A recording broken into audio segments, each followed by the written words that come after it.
Hello friends, welcome to AshVal சமையல். இன்றைக்கி நம்ம பார்க்க போகிற ரெசிபி கோதுமை புட்டு. ஒரு ஹெல்த்தியான பிரேக்ஃபாஸ்ட் இல்லைனா ஸ்நாக் எது வேணால் சொல்லலாம். அதை எப்படி செய்கிறதுன்னு பார்க்கலாம். ஃபஸ்ட்டு அதுக்கு நான் 1.5 கப்பு கோதுமை மாவு எடுத்திருக்கேன். அதை நல்லா இந்த மாதிரி நான் வறுத்துக்கிறேன். நல்லா வறுக்கிறதுனா ஒரு 8 நிமிஷம்னாலும் ஒரு மீடியம் ஃப்ளேமில் வச்சு நல்லா வறுத்துக்கணும். வறுத்துட்டு இந்த மாதிரி கொட்டி ஆற விட்டுக்கணும். நல்லா ஆறிடணும் மாவு, அந்த அளவு ஆற விட்டுக்கோங்க. இப்போ இதில் நான் கொஞ்சம் கொஞ்சமாக தண்ணி தெளித்து பசரிக்க போகிறேன். இது ரொம்ப தண்ணி நம்ம தெளிக்கக்கூடாது. இது நம்ம ஏன் வறுக்கிறோம் அப்படின்னா, கோதுமை மாவில் வந்து தண்ணி ஊற்றணுன்னா ஒரு கம் மாதிரி ஒரு டெக்ஸ்சர் கொடுக்கும். அது மாவில் உள்ள குளுட்டன் வந்து தண்ணியில் மிக்ஸ் ஆகிறதுனால அந்த கன்சிஸ்டன்சி கிடைக்கும். அதை அவாய்ட் பண்ணுறதுக்காக தான் நம்ம நல்லா இதை வறுத்துக்கிறோம். நல்லா வாசனை வர வர ஒரு 8 நிமிஷம்னாலும் நல்லா வறுத்துக்கணும். இப்போ பாருங்கள், தண்ணி தெளித்து தான் நான் வந்து இதை பசறேன். இதுக்கு வந்து பார்த்திங்கன்னா மேக்ஸிமம் ஒரு 1/4 கப்புக்கும் கம்மியாக தான் தண்ணி இதுக்கு தேவைப்படும். இந்த மாதிரி பசரிக்கணும். ஏன்னா ரொம்ப தண்ணி ஊற்றிட்டோம் அப்படின்னா அது சப்பாத்தி மாவு பதத்துக்கு வந்துடும். அப்படி இருக்கக்கூடாது. ஜஸ்ட் நம்ம அந்த மாவுக்கு ஒரு மாய்ச்சர் கொடுக்குறோம், அவ்வளோதான். பாருங்கள், இப்படி எடுத்து பிடிச்சிங்கன்னா இப்படி பிடிக்க வரணும், அவ்வளோதான். அந்த அளவு பசரிக்கோங்க. பாருங்கள், இதை நல்லா நான் பசரிட்டேன். இப்போது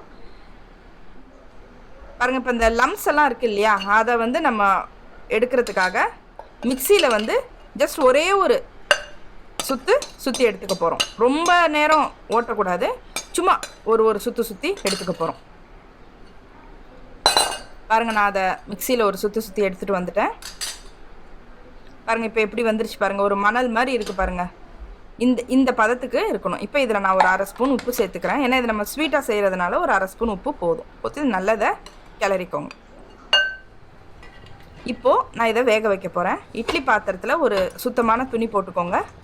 போட்டு இப்போ நான் அடியில் தண்ணி வச்சு இதை நான் ஆல்ரெடி ப்ரீஹீட் பண்ணி வச்சுருக்கேன் இட்லி பாத்திரத்தை. இப்போ அதில் நான் துணி போட்டு ஒரு லேயர் ஃபஸ்ட்டு இந்த நான் கசர்ன மாவை நான் போட்டுக்கிறேன். இந்த மாதிரி போட்டுக்கோங்க.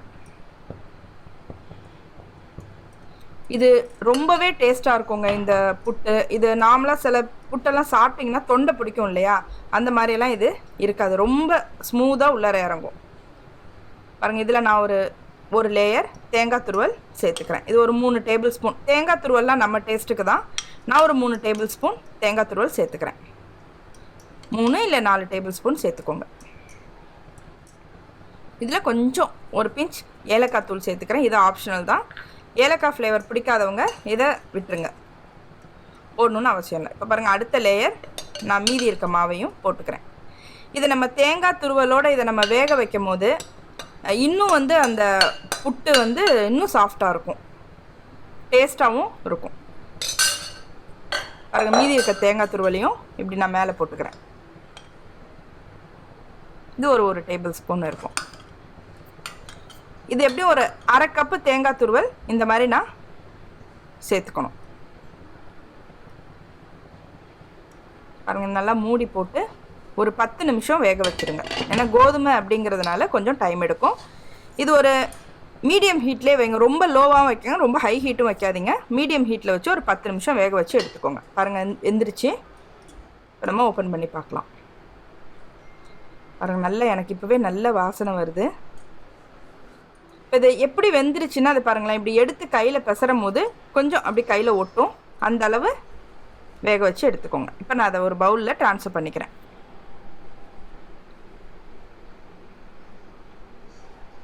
இதை நம்ம ஆரம்பத்திலே கோதுமை மாவை நல்லா வறுத்துடுறதுனால தான் இந்த டெக்ஸ்சர் உங்களுக்கு கிடைக்குது. இல்லைன்னா ரொம்ப ஒரு மாதிரி ஸ்டிக்கியாக இருக்கும். பாருங்கள், சூப்பராக தேங்காய் துருவலோடு சேர்த்து எவ்வளோ நல்லா வெந்து வந்திருக்கு பாருங்கள். இப்போது இதில் ஒரு 2 ஸ்பூன் நெய் சேர்த்துக்கிறோம்.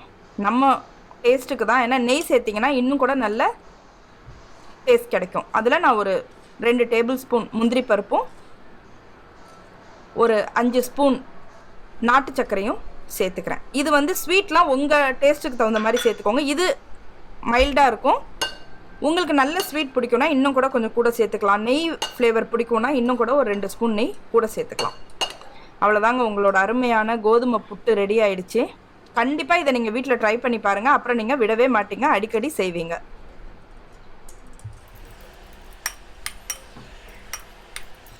இந்த வீடியோ உங்களுக்கு பிடிச்சிருக்கும்னு நினைக்கிறேன். இந்த வீடியோ பிடிச்சிருந்ததுன்னா லைக் பண்ணுங்கள், ஷேர் பண்ணுங்கள், கமெண்ட் பண்ணுங்கள். நீங்கள் ஃபஸ்ட் டைம் பார்க்குறவங்களா இருந்தால் கண்டிப்பாக என்னோட சேனலுக்கு சப்ஸ்கிரைப் பண்ணுங்கள். பக்கத்தில் இருக்க பெல் பட்டனையும் ப்ரெஸ் பண்ணிக்கோங்க. தேங்க்யூ.